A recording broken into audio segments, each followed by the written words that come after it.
Right, then this is now my AEW All In 2024 review. Obviously, another big show for AEW at Wembley, and I'm going to go through the entire show and rank every match out of 10. And yeah, there we go. Let's get on with it then, and I'm going to rate the show out of 10 at the end as well. So, we got our first match underway with a four-way London ladder match for the AEW World Trio Championships.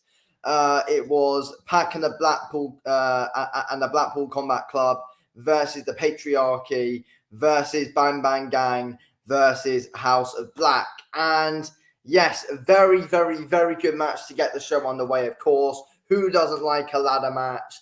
And it was just bonkers from start to finish, really, this match, to be fair. Obviously, Pac had a great showing, as was expected. Christian Cage came in midway, and eventually everyone started hopping on him and started beating him up straight away, giving him revenge. Well, getting revenge for everything that he's bloody done in his career. And yeah, overall, we had some good moments, to be fair. Malachi Black had some great moments throughout the match, in my opinion. Very good. Luchasaurus as well had quite a big part to play as well in this match. Claudio was good as well. Took some good few bumps as well, of course. And I think Pac was probably the main star in this match, though. Unbelievable stuff, in my opinion. And it was, of course, great to see Pac and the Blackpool Club get a big win and become the AEW World Trio Champions. Yeah, great match all round, in my opinion. Yeah, I thought he was very good, of course. Christian Cage was not happy at the end of it with Luchasaurus at all. He was giving him a lot of stick at the end, which did play into later on in the show, of course, which we will get to. But yeah, Pac and the Blackpool Club and the Blackpool Combat Club with the win. Can't get my words out there.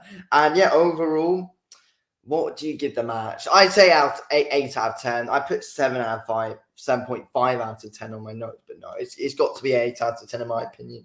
Who doesn't like a ladder match? So yeah, there we go. And Pac obviously got a win as well. So yeah, there you go. Anyway, second match on the main card, we of course got Timeless Toni Storm defending the AEW Women's World Championship against the Glamour Mariah May. Good match here, in my opinion, to be fair. Started off pretty dominant from Mariah May. Yeah, she was dominating the match early on, really going after Toni Storm, and she was on fire at the start, Mariah May, to be fair. Getting Toni Storm in some good locks throughout, and yeah, good start from Mariah May. She was dominating the match until she went over to her mum and whacked her around the face, and then eventually Toni Storm took over, went over to Mariah May's mum, and then she continued just to beat the shit out of Mariah May. But in the end, though, Mariah May ended up becoming the new AEW Women's World Champion after pinning Toni Storm. Yeah, there you go. Good win there from Mariah May, but yeah, the crowd weren't too happy with that one, of course. The crowd weren't too happy with that. Everyone was behind Toni Storm. But yeah, there you go. Good match, though, in my opinion. Good, a great story as well. Good build to it as well, of course. 8 out of 10. I'd give that match. 8 out of 10. Okay, next up, we got Hook versus, Chris Jericho versus Hook for the FTW championship. Hook beat Chris Jericho. Decent match, in my opinion. Yeah, got a good few 10 minutes in there as well. Good moves, of course. Chris Jericho was doing well. But yeah, Hook was able to get the win. The match ended by, both guys had moments. It was pretty back and forth at times. But Chris Jericho ended up sending Big Bill through off the apron through a table by accident. And that kind of took the turn for the worst. Then eventually, Brian Keith tried to get involved. Then bloody Taz came out of nowhere, and he was able to take out Brian Keith. That distracted Chris Jericho. Hook was able to turn that into a submission hold, and Hook managed to make Chris Jericho tap, and Hook is now the FTW champion. Good stuff, good moment there with Taz at the end as well. 7 out of 10, I'd give that match. 7 out of 10. Good stuff overall, in my opinion. Okay, next up, we got the Young Bucks versus FTR versus the Acclaimed. With Billy Gunn, of course. Billy Gunn did get involved in the match at times, to be fair. He was obviously supporting Acclaim. The Acclaimed has the whole crowd behind them as well, of course. But yeah, the Young Bucks obviously with some absolutely deadly moves as per usual. That's what you expect from them. FTR, good technical team all round, in my opinion. Cash Wheeler and Dax Harwood doing their thing. But yeah, in the end, the Young Bucks were able to get the win. And yeah, lots of near falls in the match as well. I thought it was a pretty fun one overall, to be very good fun, 15 or so minutes. Yeah, the Young Bucks retaining, I expected that, to be fair. But yeah, there you go. 7.5 out of 10 in my opinion. I give that match 7.5 out of 10. Okay, next up we got the Casino Gauntlet match for a future AEW World Championship match. Yeah, in this match, I'm not going to read everyone who was in it. But yeah, the main highlights I think people should probably get from this match that I put down on my notes were, of course, Nigel McGuinness made a big surprise entrance, of course, for the UK crowd especially as well. He had a decent showing. We also saw ZSJ obviously opening that forbidden door, obviously UK star as well, and him and Nigel McGuinness also got a bit of a moment brawling in the middle of the ring as well, which was good to see, of course. UK fans loved that one. The other big thing as well, though, is, of course, Ricochet making his AEW debut. And the moment Blade Ricochet got in there, he made an impact straight away. Ricochet fits in so well with that AEW style. He really does, in my opinion. Ricochet fits in with that AEW style really well. I think we hopefully should see big things from Ricochet in AEW. I think it's just the right signing for AEW, to be fair. He's just got that AEW style of wrestling. Very great high flyer and all. He's just very ridiculously athletic. He'll be able to match up well with many people, in my opinion. Then eventually, Christine Cage came into the match and started having a brawl with a good few people until eventually bloody Luchasaurus had to enter. And it looked like he might have attacked Christine Cage because obviously, they were going at it earlier on in the night in the ladder match. Christine Cage wasn't happy with that him and Luchasaurus didn't win. But yeah, we didn't end up chokeslamming Christine Cage. He ended up helping Christine Cage to victory instead of himself. But yeah, Christine Cage wins due to assist from Luchasaurus. There you go. Fun match though, good stuff. Really, bringing in a good, better connection for the English crowd, and also the big return from Ricochet. It's a good match. Difficult one to score. I'd say 8.5. I really enjoyed the Gauntlet match, to be fair. I really enjoyed that one. Okay, there we go. Next up, we of course got MJF defending the AEW American Championship, now AEW International Championship, against Will Ospreay. Will Ospreay luckily got the win in front of the UK crowd, of course. Many people were happy with that one. I thought it was a fantastic match throughout. Both guys very good technical wrestlers. Will Ospreay is very good at high flying as well, of course. Both guys took a good few bumps on the outside and on the ring apron as well. It was a very, very, very fun match, in my opinion. Very fun match. MJF was going after the neck of Will Ospreay quite a lot in the match as well. And a lot of times in the match as well, MJF was really trying to play dirty. Low blowing Will Ospreay, hitting him around the head with a belt, but Will Ospreay was able to kick out of all these things, of course. And then eventually we saw Daniel Garcia come back, and that completely took MJF off his game. And Will Ospreay was able to counter on it, and Will Ospreay was able to win the match 1, 2, 3. And Will Ospreay is now announced as the new AEW International Champion. And yeah, that made everyone happy, of course. That's what everyone wanted to see. Will Ospreay completely deserves it. There you go. Great match. Great storytelling as well throughout it as well with Daniel Garcia coming back. I give that one a 9 out of 10. Very solid stuff. Okay, next up, we got a match for the AEW TBS Championship. It's Mercedes Moen versus Dr. Britt Baker.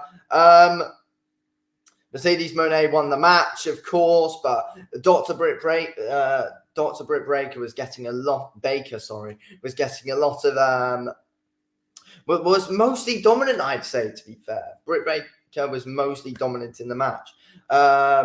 She was really trying to get in that jaw lock throughout on Mercedes Moné.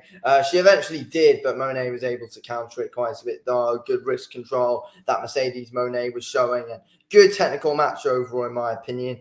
I believe Mercedes Moné tried to get in a few submission holds as well. But yeah, overall, good technical match.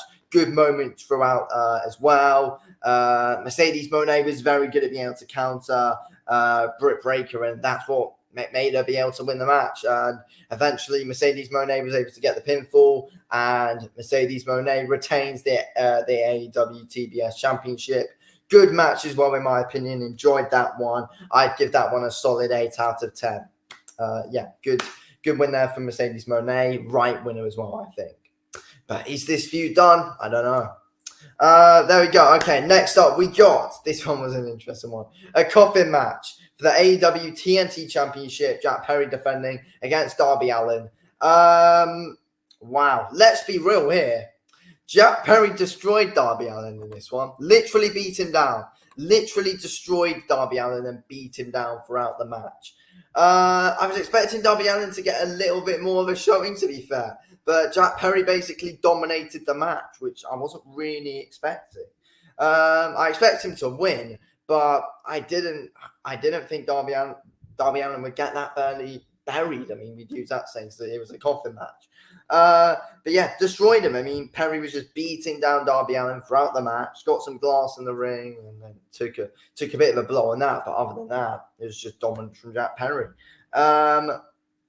Obviously, he tied his hands up in front of him with tape, and Darby Allin was never able to get that undone. Then eventually, Jack Perry was able to get Darby Allin up the ramp, got Darby Allin's belt and tied his legs up with it, then threw him off the stage, which the commentators made out was like a 15, 20-foot drop, right through a table, and Darby Allin was out for quite a bit there. Then eventually, Jack Perry was able to kind of wrapped Darby Allin up in his bag thing, zipped him up in it, dragged him over to the coffin, and it looked like Darby Allin was kind of fighting back a little bit, but eventually he took a big knee to the face while he was in the coffin. Jack Perry shot it. Jack Perry retains the AEW TNT Championship, and yeah, Jack Perry retained, and then eventually the Young Bucks all started coming out as well, and then they were about to burn the coffin with Darby Allin inside of it, until we got some really big surprise entrance from the retired Sting, came out, whacked all of them, whacked Jack Perry in the Young Bucks with his baseball bat, and saved Darby Allin before they were about to burn him in the coffin. And yeah, it was a good moment to see. It was a good moment to see at the end with Sting protecting Darby Allin. What would I give the match out of 10? Give it an 8.5. I actually really enjoyed it, even though it was one-sided, but there was just so many big moments in it, and I liked the ending with Sting coming out as well, which I thought was good. So yeah, 8.5. I really enjoyed it for some reason. I just thought I just loved the stipulations like this, to be fair. Even though it's one-sided with that, when Darby Allin went flying onto the table from the stage, and then Sting coming out at the end, it was just good stuff to see, in my opinion. But yeah, anyway, next up, we got the main event of the evening. Title versus career match for the AEW World Championship. It was Swerve Strickland defending against Bryan Danielson in what many people thought would be Bryan Danielson's last match, of course, because I think most people predicted that Bryan Danielson to lose the match. I thought he'd lose, to be fair. I mean, I was kind of 50-50. I wasn't too sure. But yeah, Bryan Danielson won the match. Thank God for that, to be fair. I honestly don't know how long Bryan Danielson's got left. But I'm glad he got the moment. I'm really glad he got the moment, winning the AEW World Championship for the first time. One of the biggest moments in Bryan Danielson's overall wrestling career. Probably the best, other than winning the world title at WrestleMania 30. But yeah, and that was one of my first ever wrestling events I watched, WrestleMania 30. But yeah, big moment here from Bryan Danielson, beating Swerve Strickland. But yeah, throughout the match, though, it was brutal. I mean, Swerve Strickland was really just going at Bryan Danielson's family, Brie Bella, and the kids just throughout the match. Dragged Bryan Danielson over to them and then started beating the hell out of him over there. Swerve Strickland also was able to, kind of suplex Daniel Bryan onto the ring bell, which made Bryan Danielson's head really start to bleed throughout the match. His head was covered with blood just for the whole match. And yeah, was just beating him down for quite a bit. Swerve Strickland really going at Bryan Danielson, giving him a bit of a beatdown. But Bryan Danielson was eventually able to turn it around and get some of his own momentum going.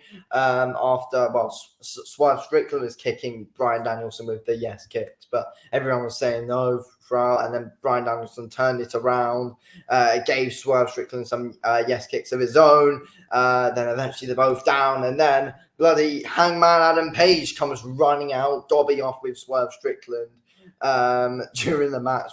And yeah, eventually a load of security guards just hop right onto Hangman Adam Page. WWE should take note of that because their security guards ain't too good. But yeah, eventually Swerve Strickland then turned around. Bryan Danielson hit Swerve Strickland with a running knee. Then eventually got back up, then hit him with one again. Tried to get in the yes lock, as we like to call it in WWE. And yeah, it did take a bit of time for Swerve Strickland to tap though, but eventually Swerve Strickland was able to try and get Bryan Danielson off of him. But then Bryan Danielson just completely broke the fingers of Swerve Strickland, cracked the fingers of Swerve Strickland, and then eventually got the yes lock back in, and Swerve Strickland tapped out, and Bryan Danielson is the new, and for the first time ever, the AEW World Champion. Great stuff there, great storytelling, great emotional stuff at the end as well with the family, of course. Very emotional stuff for Bryan Danielson, of course. Big moment for his career. And the guy's basically done everything he can do, really, in his whole wrestling career. So, definitely, he's unbelievable, to be fair. I mean, he's just great. He's great to get behind. No one dislikes Daniel Bryan. Everyone loves Daniel Bryan, and it was great to see him get this moment at Wembley Stadium as well. And yeah, his career continues. And it's going to be interesting to see what everything happens next with him. Anyway, thanks for watching this video, Kills. Oh, wait, no. The match gets a 10 out of 10. One of the best matches in wrestling all year, in my opinion. One of the best matches in wrestling all year. Bryan Danielson versus Swerve Strickland, 100%. 10 out of 10 match. The show, in my opinion, overall, I'd give it an 8.5 9 out of 10. 9 out of 10. 9 out of 10. I really enjoyed the show. 8.5 or 9 out of 10. One of the two. I don't know. Anyway, thanks for watching this video, I'll speak to you in a bit. Thanks for watching. Peace out.